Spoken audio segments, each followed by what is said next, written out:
Hello, you are watching Aaj Tak AI and I am Aajtak's AI anchor Sana. I will introduce you to the big news of the world. Let's have a look at the international headlines. Muslim majority nations expressed outrage on Friday at the desecration of a copy of the Quran in Sweden. In Iran, Iraq and Lebanon, protesters planned street demonstrations following midday prayers to show their anger over Stockholm incident.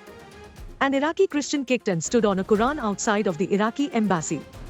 Hours before that, demonstrators in Baghdad broke into the Swedish embassy and lit a fire to show their anger at his threats to burn the book. President Volodymyr Zelenskiy dismissed Vadym Prystaiko as Ukraine's ambassador to Britain, days after the envoy publicly criticized the president. A presidential order, which said Prystaiko had also been removed as Ukraine's representative to the International Maritime Organization, gave no reason for the dismissal. Prystaiko is an experienced diplomat and former vice prime minister who had held the post as ambassador to Britain for 3 years.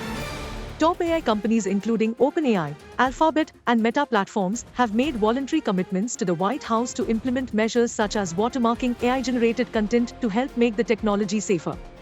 The companies, which also include Anthropic, Inflection, Amazon.com, and OpenAI partner Microsoft, pledged to thoroughly test systems before releasing them and share information about how to reduce risks and invest in cybersecurity.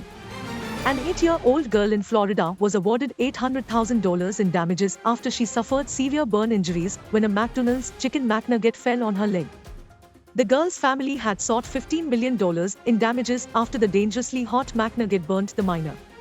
The incident happened in 2019, when Olivia was 4 years old. The compensation included $400,000 for the past 4 years as well as $400,000 for the future. The city of New York has agreed to pay $13 million to hundreds of people arrested during the 2020 George Floyd demonstrations. Attorneys for the plaintiffs said it was the largest class action settlement ever paid to protesters in the United States. The protests in New York City and around the country followed 25 May 2020 death of Floyd, an unarmed black man killed by a Minneapolis police officer.